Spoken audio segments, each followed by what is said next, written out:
guys. As you know, for this unit, you are working on a paper that uses information from outside sources. And in order to use information from outside sources, we have to be able to attribute that work properly to its original author. For this week's portfolio, or this unit's portfolio, excuse me, you guys are going to be choosing quotes from the articles that you're considering, and then you'll have to provide citations for those quotes to remind yourself as well as to let your reader know where the information came from. So for this tip, we're going to talk about citations and quotes. I'm going to go down here in the corner and we'll take a look. Okay. So for these papers, the rest of the papers we're going to write in the class, you guys are going to use APA style. And in order to use APA style, you first need to know that it is an author date citation system, an author date citation system. That means that anytime you provide information to the reader, you have to, at the very least, provide us with the author and the year the information was published. Okay? So for your in-text citation, that's a fancy way of saying the parenthetical citations. In MLA, when you wrote a citation, it probably looked something like this. If you were going to say, cite something that I wrote, it would be Kaufman, and then you'd give a page number, and that's what your citation looked like. APA is somewhat similar, but instead of just giving us an author and a page number, we need the author's last name, we need the year the information was published, and we need to know the page or the paragraph number from which that information came when you're quoting. Okay, paraphrase and summary have slightly different rules. We're not going to talk about that today. Today we're just talking about quotes. The rules for how many authors you have differ just slightly. So let's say you are looking at an article that has one author. You guys have been tasked with going over into the SIRS Issues Researcher and choosing a topic, so I've done the same thing. I chose cursive writing because I'm interested in the impacts of handwriting.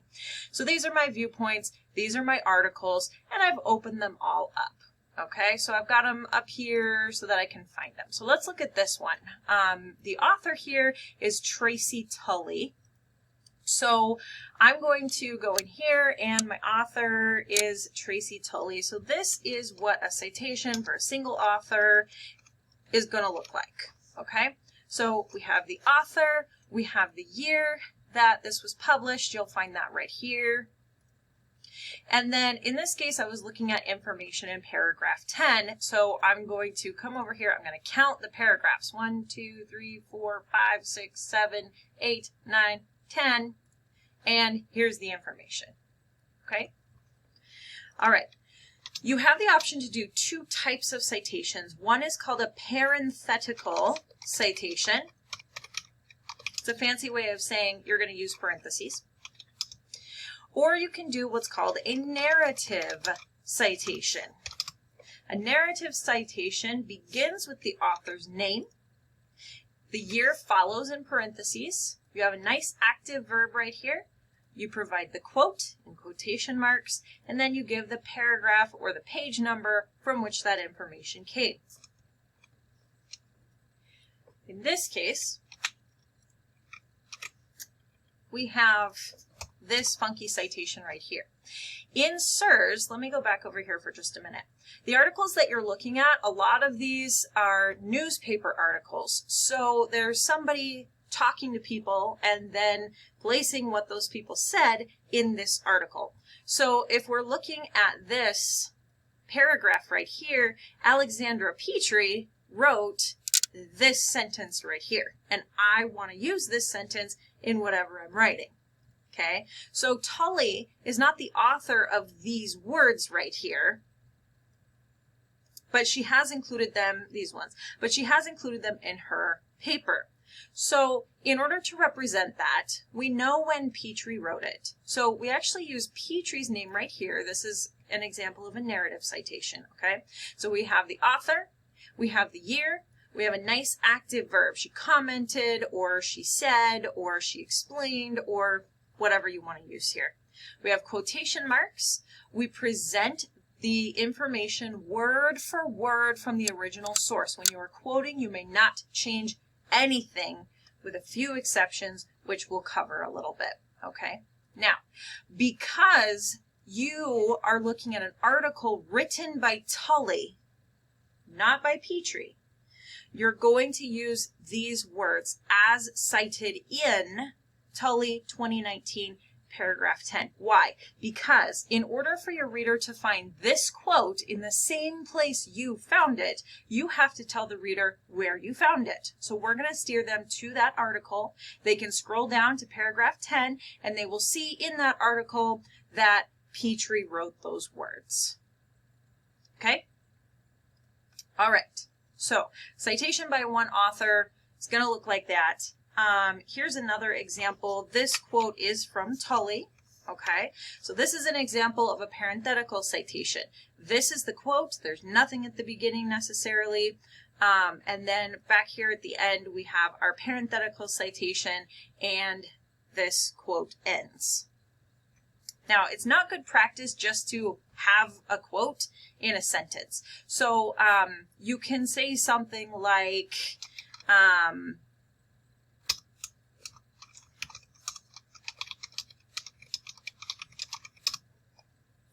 okay, you can add something to the beginning of the sentence in order to make it flow into a sentence of your own design.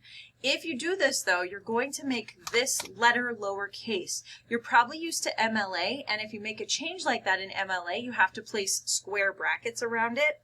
APA allows you to make changes like that without adding anything to the sentence. So you can capitalize the first word if you're starting off like in the middle of a quote. You can lowercase the first word if it shows up in the middle of a sentence that you have created. It doesn't matter. Okay, you're allowed to make that change without notifying the reader. So then here at the end, we have author, year, paragraph number. Okay, here's an example of a narrative citation written by the author of the article. Okay, so we have Thornton. Let me just see which, there we go. Okay, so that comes from this article. So this is Thornton's article. It was written in 2020. Okay.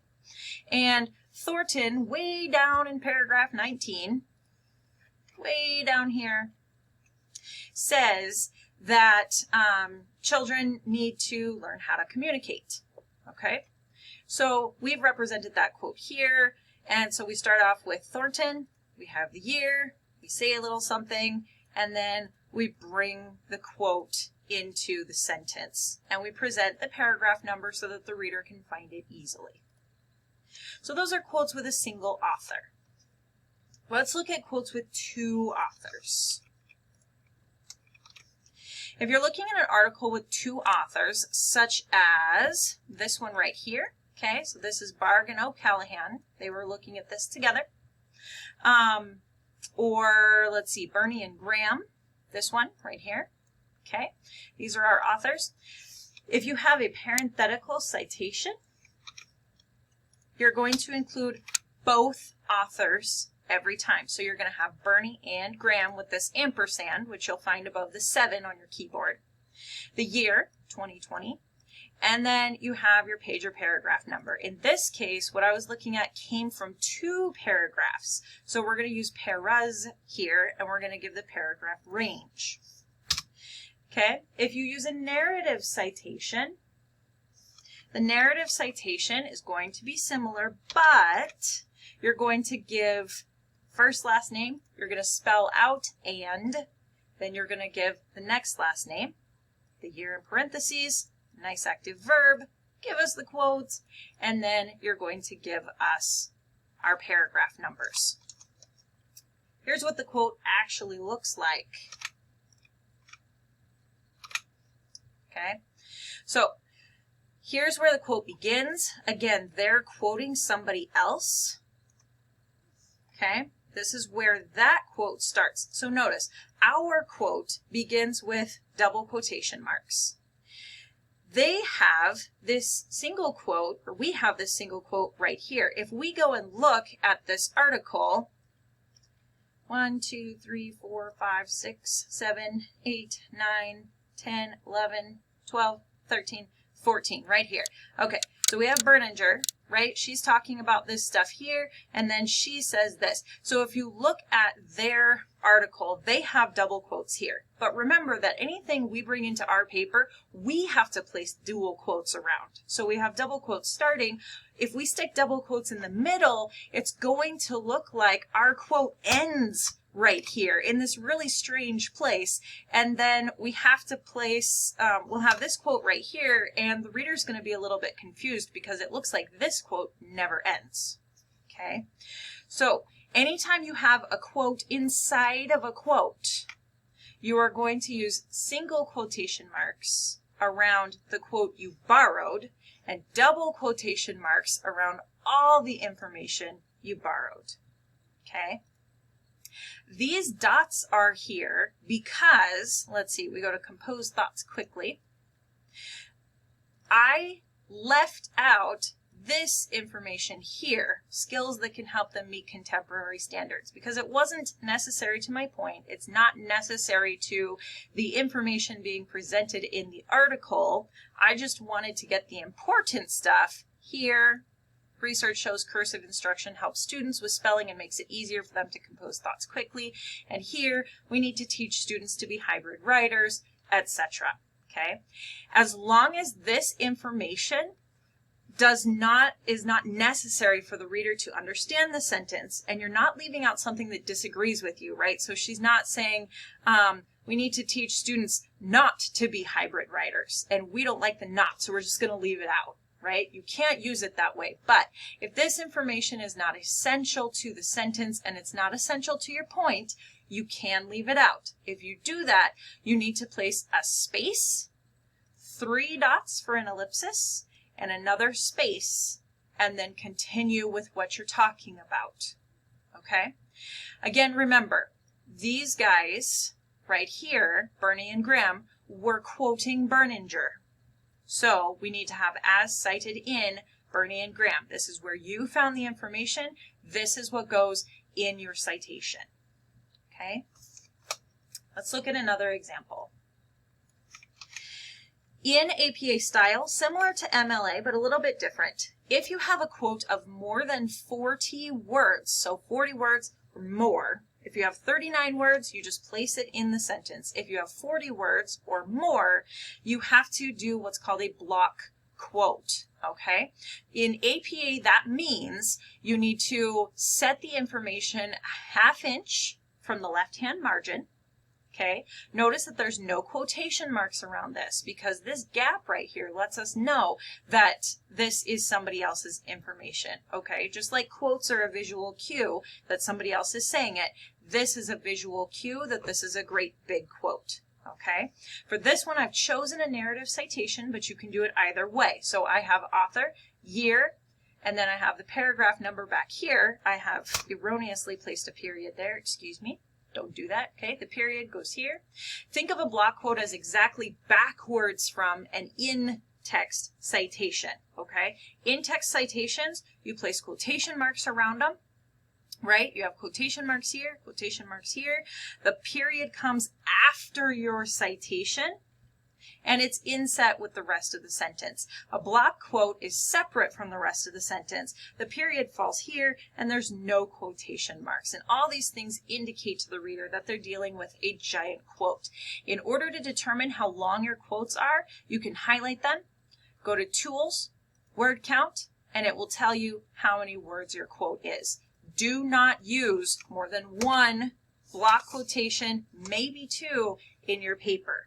Okay, all they do is take up space. The last thing that we need to look at is 3 or more authors. If you have 3 or more authors, these fellows look like this. You list only the first author, then you use the term et al., which literally means and others. Place a period after al, place a comma here. We have, in this case, ND for no date. Because I wasn't able to find a date for this article. We have a page number. If you do a narrative citation, we have the author, the year, a nice active verb, the quote, and the page number, just like always, which is going to look something like this.